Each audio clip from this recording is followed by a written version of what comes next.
to the David R. Sheridan School of Computer Science Graduate Student Orientation Part 1 for the Fall 23 cohort. I'm going to introduce our office staff and then I will hand it over to our CS Graduate Director. So I am Denise Shantz and I am the manager of the Computer Science Graduate Studies Office. And how about we hand it to you, Cecilia, and you can introduce yourself. Great. I'm Cecilia Martin, and I'm a co-op that's working as a CS grad office assistant for the summer here.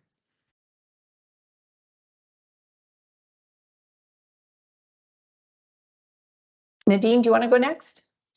Hi, everyone. My name is Nadine Zinger, and I am the PhD coordinator.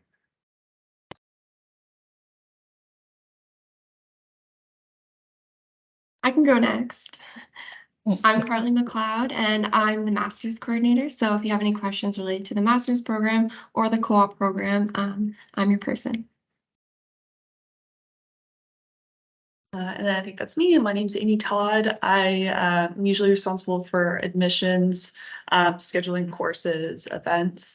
Right now, though, I'm also covering for TA-ships and student finances. Okay, and to get started, I'm going to actually have Amy just do a quick little update for you, and then we'll hand it over to Bernard Wong, who's our CS Graduate Director. So Amy, do you want to just talk to them for a minute? Yeah. Hi, everybody. So I'm going to just start off because I'm sure there's a lot of questions or a lot of concerns perhaps with the tuition being posted on Quest. So many of you probably have already seen that on Quest you will have a balance outstanding now. That is your tuition. And so there's two ways to ensure that that tuition is paid before the August 22nd deadline. There's either paying obviously the entire balance, or there is using something that is known as a promissory note. So a promissory note essentially says to the school, I have the funds to cover this tuition, even though I haven't paid it yet. It allows you to become what we call fees arranged without having paid your entire balance. So this is important for any student, which I imagine is the majority here, who intends on paying for their tuition using their funding package of their TA pay, their GRS, or any awards that you're receiving. So it's obviously, important to make sure that you're filling out that promissory note and submitting it before the August 22nd deadline. How do you do that though? So if you have looked in the promissory note, you will have seen that in order to fill out the promissory note, you need a letter that shows that you have the funding that you're saying that you have. You receive that from your department. So you receive that from myself. And it's something that I will be sending out to students in the next 1 to 2 weeks. At least, you'll be receiving it at least within a couple of days of the August 22nd deadline, but intentionally we try to get it out in the next week or two. This fees arranged letter that you'll be receiving will have the amount of TA income that you can expect to receive this term, and it will include the amount of GRS that you'll expect to receive this term. If you are also receiving some sort of award like the IMAE or IDSA or another award, that will be available to see on Quest, assuming that you have matriculated. If you haven't matriculated, you will need to matriculate before seeing that on Quest. However, generally, I think the TA and GRS that is included in the letter that I'll be sending will be enough to cover your tuition. I think that's the main thing. We'll be talking more about like what you can expect in terms of your TA or GRS at the actual orientation on September 5th. One last thing, I guess, just to remind you, if you haven't checked already, the tentative schedule for TA ships has gone out. Everyone who has TA ships in their funding package will have received a TA. You didn't have to fill anything out. It's automatically assigned for the first term. So if you haven't already, I would recommend you going to Odyssey and seeing what your TA assignment is and getting in contact with the instructor of that course. And yeah, if you have any, I assume Denise, are we doing questions during the kind of like So- breakout session? So after Bernard's presentation, there will be an opportunity. I should have mentioned that. I apologize. There will be breakout sessions with Carly and Nadine for program coordinators. The funding we deal with in September, really. There'll be more information at our September orientation about the details of the funding. So it'll for the we just wanted you to know that your fee arrangement letter is coming out, or your promissory note for your fee arrangement letter. And then you can talk with your coordinators after the presentation. Okay, that's great. And then over to you, Bernard. Thank you. Thanks, Amy.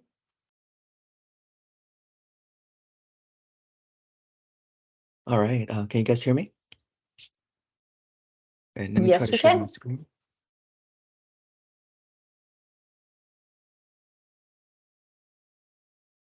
Okay, can you see my screen? Okay, I'm assuming yes. Can everyone see my screen? Okay, great. Okay, hello everybody. My name is Bernard Wong. I'm the Director of Graduate Studies in the School of Computer Science here. And first, I want to welcome everybody. It's great to see, at least in a virtual meeting, everyone who will be coming in the fall. This is part one of two-part orientation.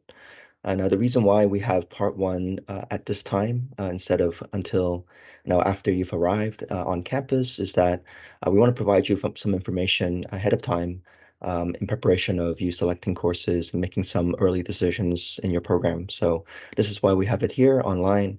Yeah, we can definitely take questions at the end.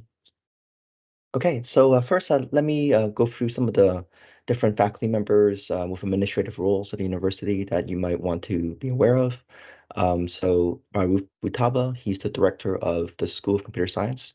So that's our top administrator, and he deals with the decision making for the school as a whole. Most likely, as a graduate student, you won't be interacting much directly with Aruf unless he's your supervisor. Next is me, Bernard. I am the Director of Graduate Studies, and I mainly handle different items related to graduate studies, graduate students. Now, I'm currently the Director of Graduate Studies, although my term is coming to an end. In fall, for part two of the orientation, the new graduate director, Kusama Dalji, will be starting, and he will be the one providing the presentation for part two. So it's a bit strange. I apologize. The timing is a bit unfortunate that part one and part two of orientation is going to be handled by different directors. But yeah, Kusama will be starting in September.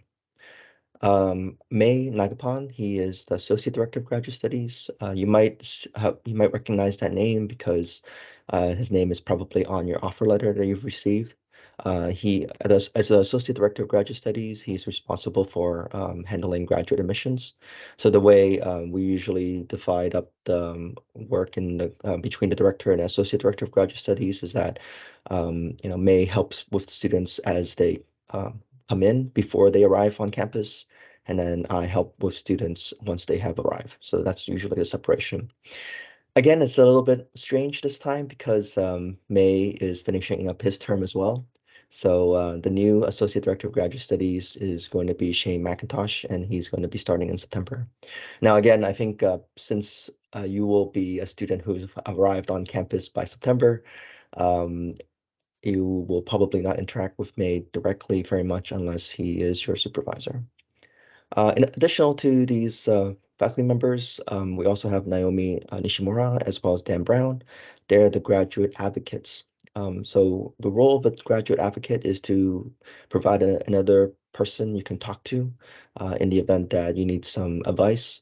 So usually the first person you talk to, if you need advice regarding your studies, regarding your program, is your supervisor. However, in some cases, if this is an issue you are having with your supervisor, obviously, you need to have someone else that you can talk to and ask advice from. So Naomi and Dan are these people that you can talk to. You can also talk to, staff within the graduate office or myself or Kusama, I guess, in September, the graduate director.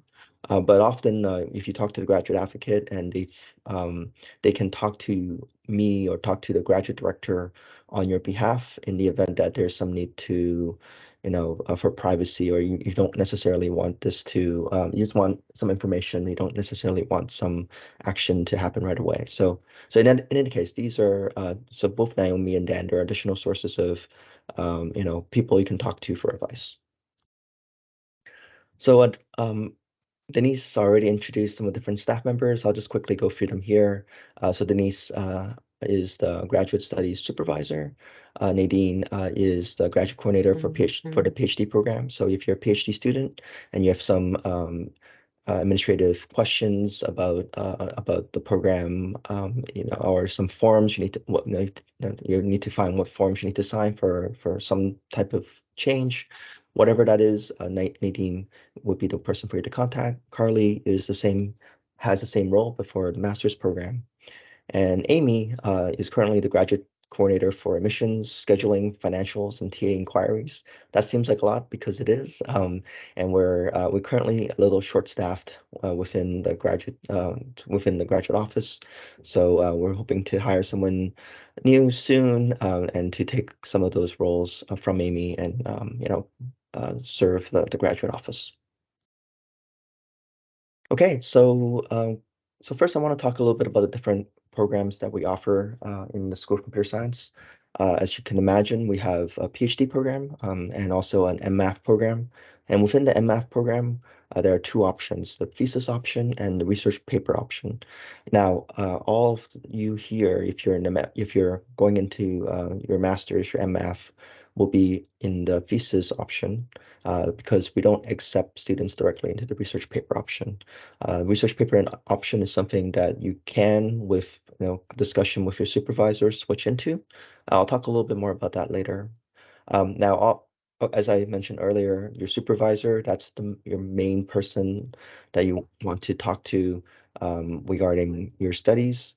They're the ones who admitted you into the program. So unlike some other schools where admissions happens by committee, here in the School of Computer Science at the University of Waterloo, you're admitted directly into the program by your supervisor.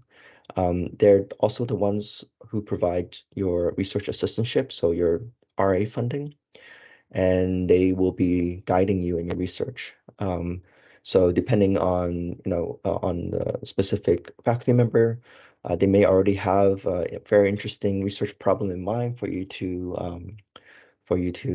examine, for you to do research on, or maybe you'll have a discussion once you arrive to come up with a problem to work on. So in any case, your supervisor is the one who will be your primary guide in your research. And they can also help you with your course selection. So it's a good idea to talk to them. They may have since they have a longer view of your research at this point, they may be able to advise you on taking specific courses that will be helpful for that research. Or if you're missing some background in something, they can identify that and suggest that you take those courses. So it's a good idea to also talk to your supervisor about your course selection. So the main thing here is you should contact your supervisor as soon as possible. If you haven't contacted them by now, I suggest you send them an email just to say, hey, I'll be here in the fall, and ask them questions or just have a quick chat. I think that would be helpful. Okay, so one thing I want to talk about today is the different courses that you should be taking. So I believe enrollment course enrollment is happening either today or very soon. So it'd be a good idea to understand what courses are available and what courses you should consider taking. At Waterloo, we have this particular course numbering scheme. There are four main types of courses. There's the ones called CS 100 to 400, CS 600 level courses, 700 level, and 800 level. Okay, so let me go through them one by one. So 100 to 400 level courses, these are undergraduate courses. Generally, you shouldn't be taking these. They're not open to graduate students except as a remedial course or as an extra 2-degree course. So remedial courses are courses normally assigned to students who may not have a CS background. So, your background may be in a slightly different area, maybe some type of, maybe it's electrical engineering or something along those lines, and you might have some gaps in your CS knowledge.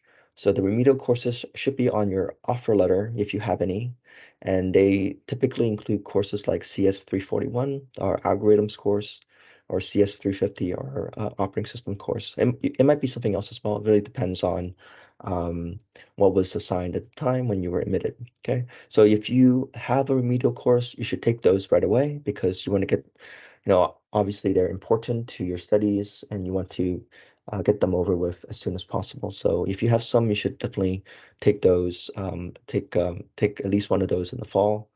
But for other graduate students, you generally shouldn't be taking these 100 to 400 level courses. They won't count towards your program requirements.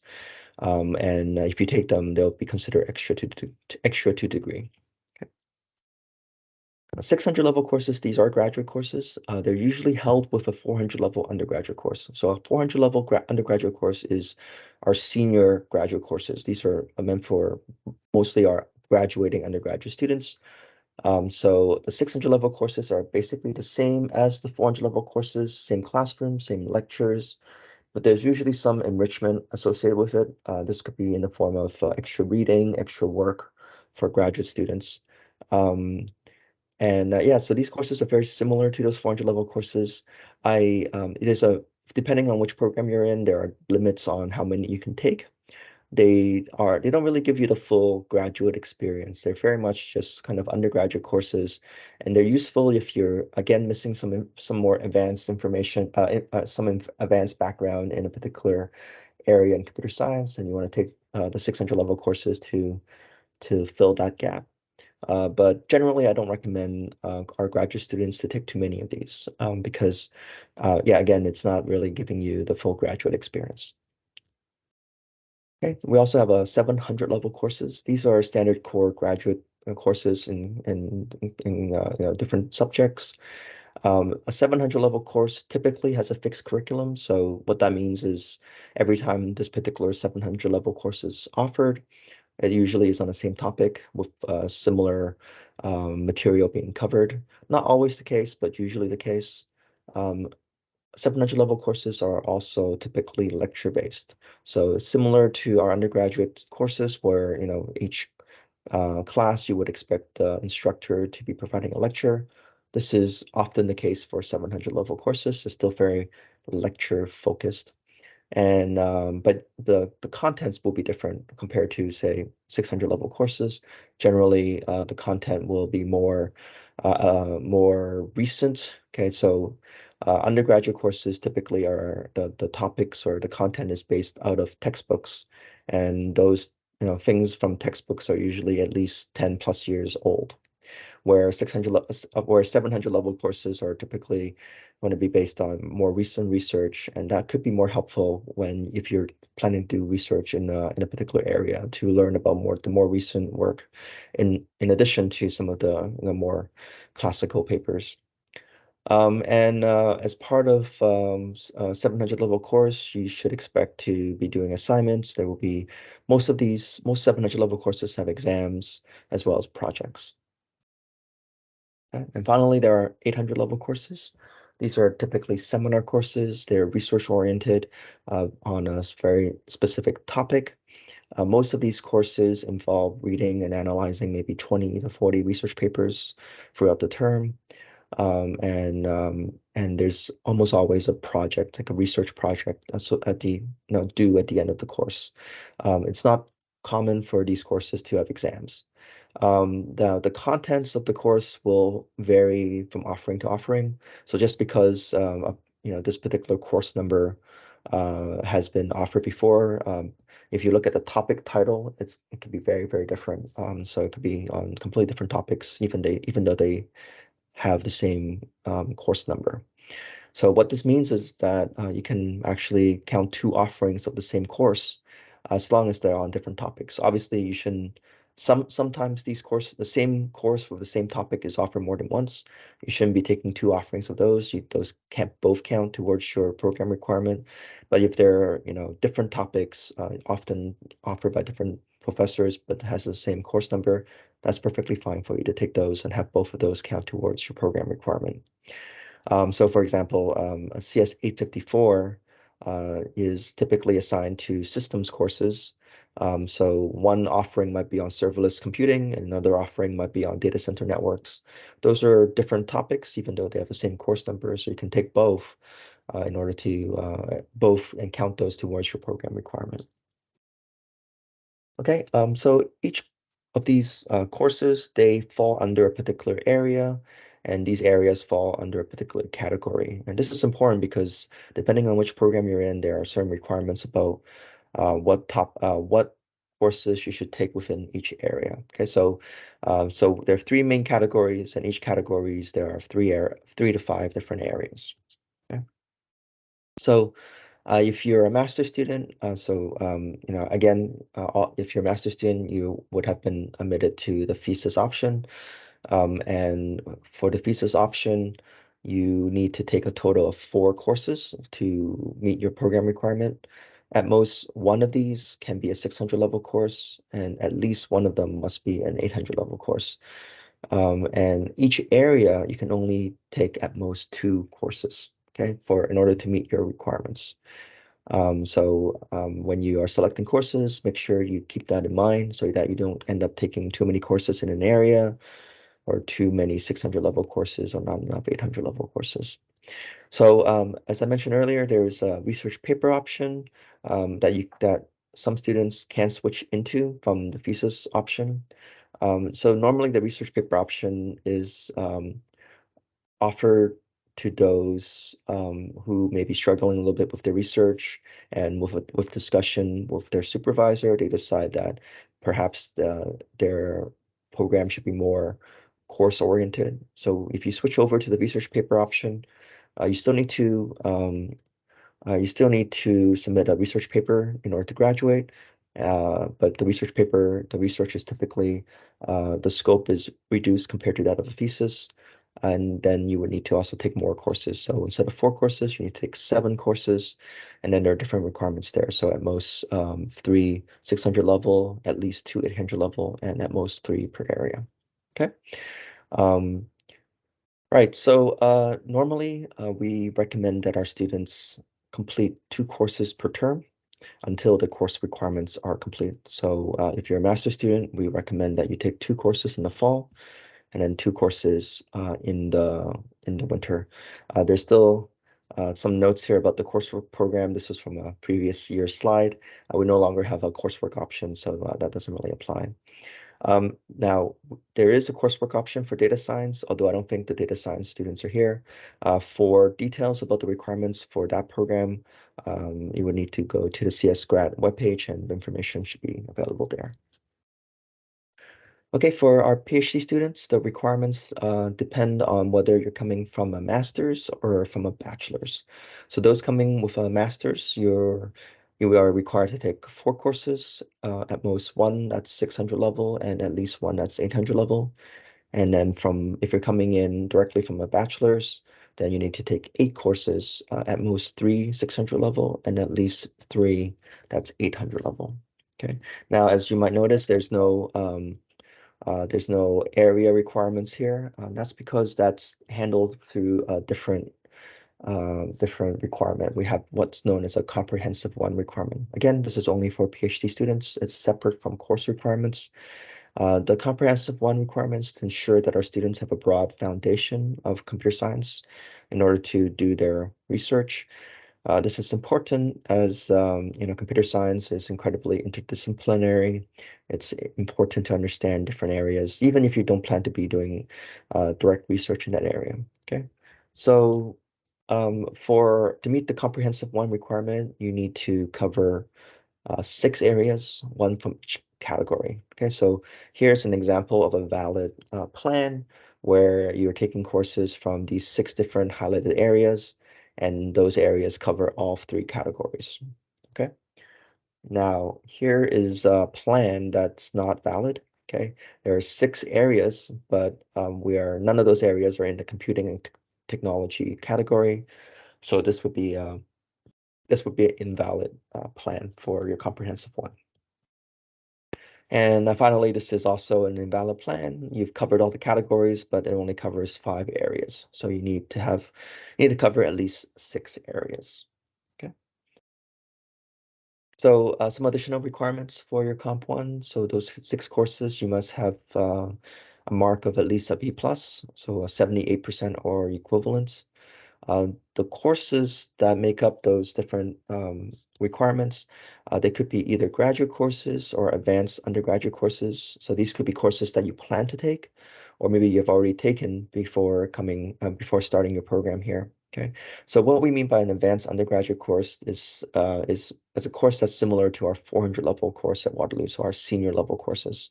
Undergraduate course at the 300 level or below are not accepted. Okay, so again, so we can to meet this particular requirement, you can use courses that you have taken previously.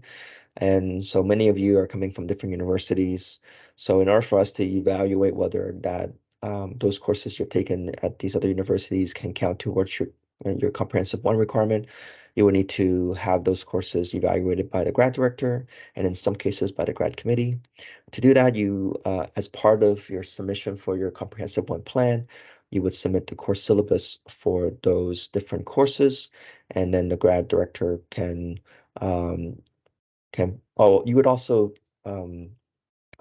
specify what area and what area they should belong in, and then the grad director will go through to approve or to provide some feedback on whether or not this is a correct area, or if it's at a senior undergraduate level or a graduate course, and there might be some back and forth in order to come up with a valid plan. Okay, so this plan or report is something that you should submit early, so preferably by the end of the first month of your studies here. So again, these are not courses that necessarily all the courses that you have taken. You can include in the plan courses that you plan to take in the next couple of terms. So you should plan your courses carefully so that your Comp 1 requirements are satisfied. If you have any questions, you can ask Nadine to provide some comments and early feedback on this particular Comp 1 report that you should be submitting.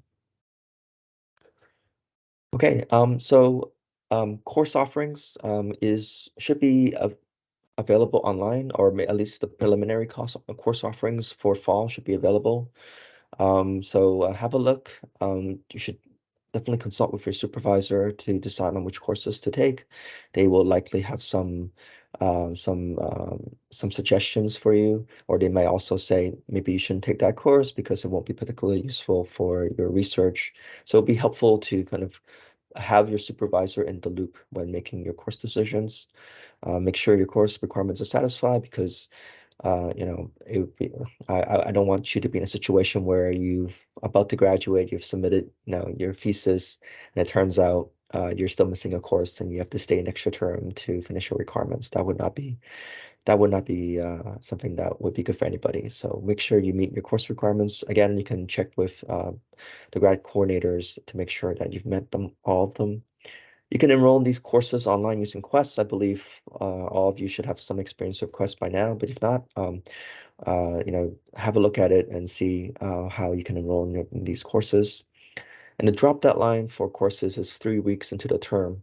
So that means that if you enrolled in the course, but for whatever reason you decide not to take it, you can drop the course without any penalty, as long as it was within the first 3 weeks of the term. Now, one thing I want to bring up here is that in the past, there's been some students who would enroll in more courses than they plan to take. They would enroll into 3, 4, or 5, even more courses. And this is something that we want to discourage. In fact, I am hoping that none of you would do that. Instead, just enroll in courses you actually plan to take. The reason for us discouraging you from kind of enrolling in more courses than you plan to take is that it makes it very difficult for us to kind of plan, course, make a plan for having students in these different courses. Some courses might then end up being full, and then what ends up happening is that by the time the drop deadline comes, it's no longer full, and then other students who wanted to take those courses have already selected other courses and they can't take it. It makes planning for courses very difficult for us. So please only enroll in courses you plan to take. And the grad office will go through and make sure that students don't enroll in too many courses. If in some cases we might contact you to tell you you're enrolled in too many courses, consider unenrolling in one or more courses now. And in more extreme cases, we may even unenroll you from courses randomly. So don't do that. Please only enroll in courses that you plan to take.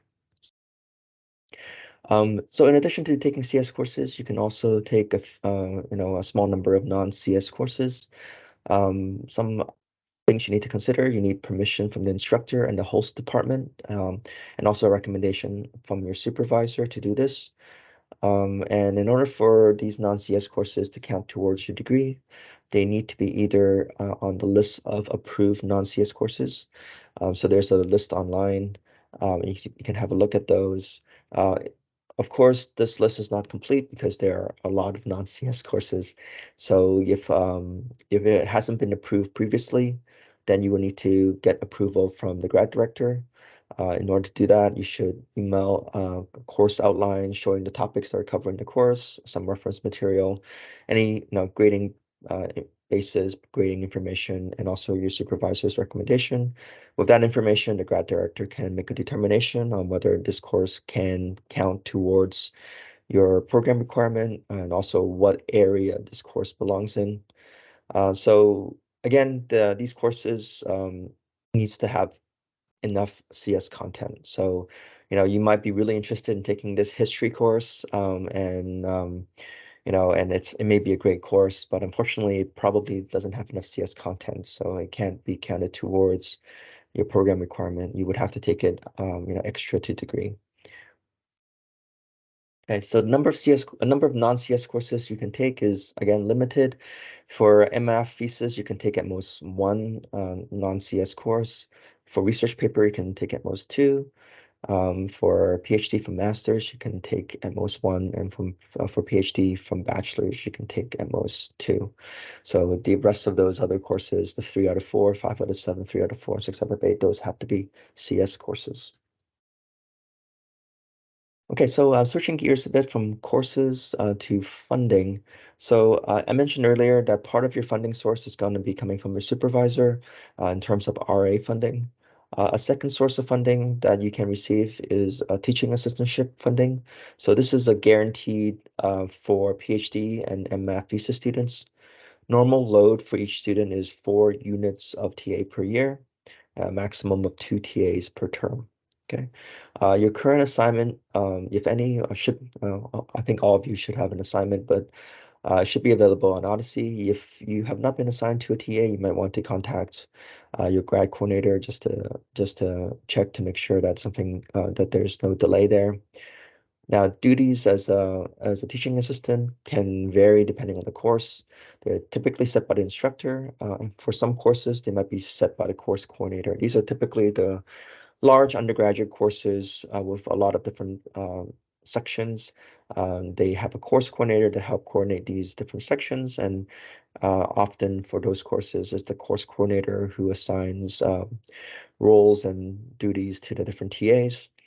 Some of these duties can include grading, proctoring for exams, maybe holding office hours, maybe having, you know, performing course work. So like maybe designing assignments and such. So it really depends. So these are possible roles or duties that you may have to do as a TA. And you should, if you haven't already, and I'm assuming most of you probably haven't, you should contact your instructor or the course coordinator just to let them know that just to say hi, just to know that, let them know that you are aware that you're TAing for their course, and they will likely contact you in the beginning of the term to set up like a TA meeting so that they can tell you what your responsibilities are for the term. Okay, so one thing I want to stress here is that I hope you will strive to be an exceptional TA. This is a very important role. It plays a big part in our undergraduate students learning here at Waterloo. So it's both, being a TA is both a privilege and a responsibility. I know a lot of our students find TAing very rewarding. They like interacting with students. It also provides some kind of a first step towards teaching, especially, and this can be important for those who are thinking about a career uh,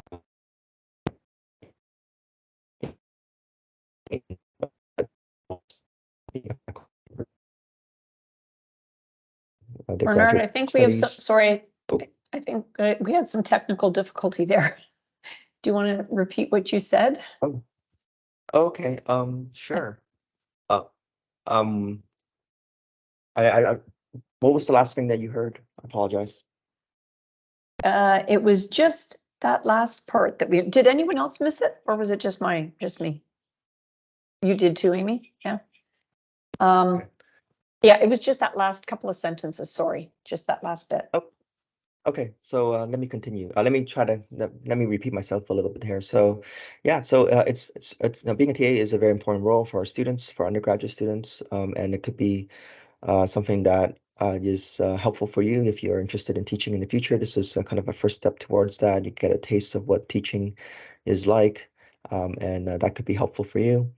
So strive to be an exceptional TA, attend the TA meetings, and also do the work that you've been assigned. Poorly performing TAs will not get future TA ships, so this could lead to reduced funding. And exceptional TAs can receive TA awards. This is not only useful, not only good for for those for adding an extra award in your CV, but there's also some financial monetary award there associated with the TA awards. Okay, so in addition to RAs and TAs, another source of funding is from scholarships. There's a lot of scholarships that are offered to our students, and you'll learn more about them once you arrive. Today, I'm just going to describe some of the major scholarships that you should be aware of. Two of these are coming from the Canadian government. So one is NSERC, the Natural Science and Engineering Research Council. This is only available to Canadian and permanent residents. It's a big scholarship. It's if you get it, it'll supplement your funding quite a bit. Applications for NSERC are due in October for PhD students and December for master students. There's also the OGS scholarship, the Ontario Graduate Scholarship. This is coming from the provincial government. It's open to all, so both domestic and international students. Although the number of scholarships available for international students is somewhat limited, so it is fairly competitive. Applications are due in October for international students and February for our domestic students. Just want to say though, you're strongly encouraged to apply to these scholarships if you're eligible, and if your grade is above an 85%. There's also these Sheraton scholarships. This is scholarships coming from the School of Computer Science. They're open to all of our PhD students within program limits, and who has 80% average or higher. Usually, we award about 3 to 5 of these scholarships per term, subject to funding availability from the school. And these scholarships are $10,000 per year for 2 years. In some cases, if this is awarded to a student who is close to their program limit, it might only be a 1-year scholarship. And the call for nominations are sent out over email, usually near the end of each term. So watch out for those, and then apply if you think that you may be a good candidate for this scholarship. So there may be cases where, depending on life situations or other situations, you find yourself running low on funds. I want to touch on this a little bit. In cases like this, the first person you should talk to is your supervisor. They may be able to provide you with some additional RA funding to help you through a particular, hump or particular situation. So this is someone that you should talk to. And they also may be able to provide some advice on how you can handle that particular situation. Another source is talking to the graduate office. So we do have some funds available to help those in genuine distress. Of course, these are handled on a case-by-case basis. We just want to make sure you understand that that you're not alone, that help is available in these exceptional cases, and you should make sure you talk to your supervisors, you talk to us if you're in such a situation, and we can try to help. So any additional questions you might have about the program, about courses, feel free to send an email to Nadine or Carly, depending on if you're a PhD student or a master's student. And for general inquiries, you can also send emails to the CS Grad office. Someone from the office staff will be able to answer those inquiries, these questions. Additionally, if for whatever reason, the staff members are not able to help, you can also send an email to me or to this particular address, cs.gradder. It will likely go to Kusama by the time you need to send this email because he'll likely be the new graduate coordinator. But the graduate coordinator can also provide you with advice depending on what your situation is. And if something is very time critical, very urgent, you need to reach someone right away. You can always try to contact us on MS Teams. We can't promise to be able to get back to you immediately, but if we can, we'll try our best to do that. And Teams gives us the best chance of answering these really time critical questions. Okay, so that's it for me. That's for this presentation. I am looking forward to meeting many of you once you arrive on campus in the fall. And enjoy the rest of your summer and good luck on your graduate studies.